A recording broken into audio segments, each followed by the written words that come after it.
Principles of Marketing, Branding and Product Development, Chapter 9. This question is based on Chapter 9 of the study guide. You will find the associated reading in Kotler and Armstrong to be helpful in answering this question, specifically where the concepts of tangibility and intangibility are explained.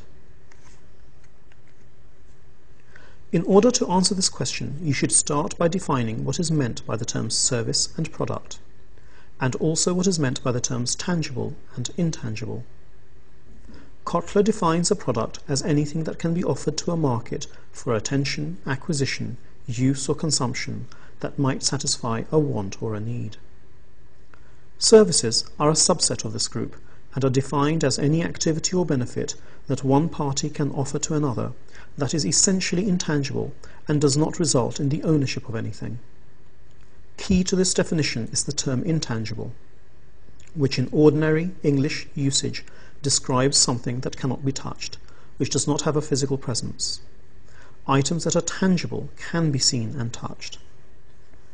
In the marketing context, tangibility refers to something about which the purchaser has information before the purchase is made. The less information that the purchaser has, the more intangible it becomes.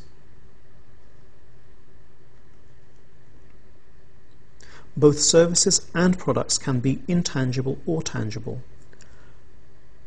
However, products generally tend to be tangible and services intangible.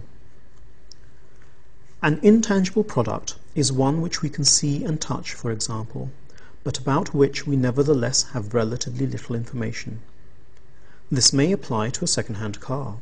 We can see it and touch it, but can we be sure about the condition of the engine, and does the gearbox need replacing? If we have questions about these at the time of purchase, for us, the offering is intangible. In contrast, ordinary retail banking services are sometimes argued to be fairly tangible.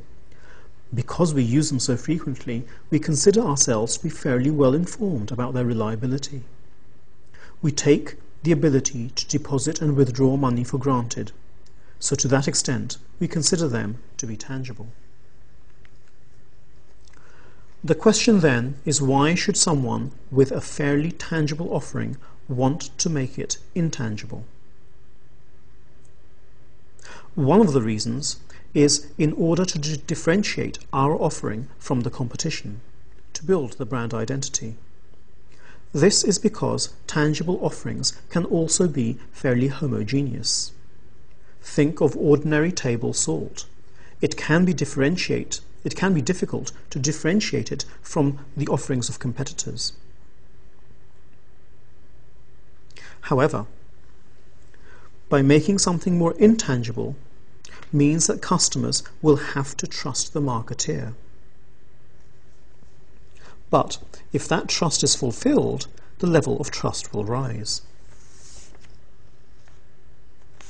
Building trust also helps the retailer to develop long-term relationships and establish more inelastic demand, where customers will still be willing to pay relatively high prices in order to buy the product or service because they trust it.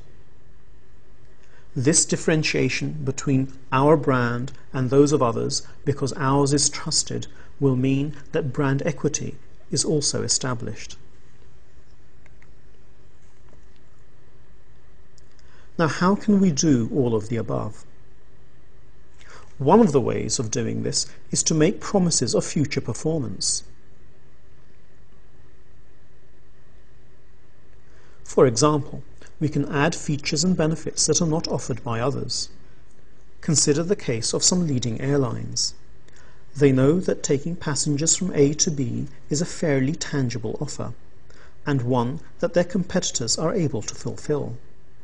In addition, passengers can gather information about airline punctuality before making a booking, so it's difficult to differentiate on that basis. Passengers can also easily compare airlines in terms of airline ticket prices. So, in order to differentiate their offering, airlines sometimes offer, or they emphasize, personalized service. For example, addressing passengers by name, with staff being more welcoming and friendly. This makes the offering more intangible.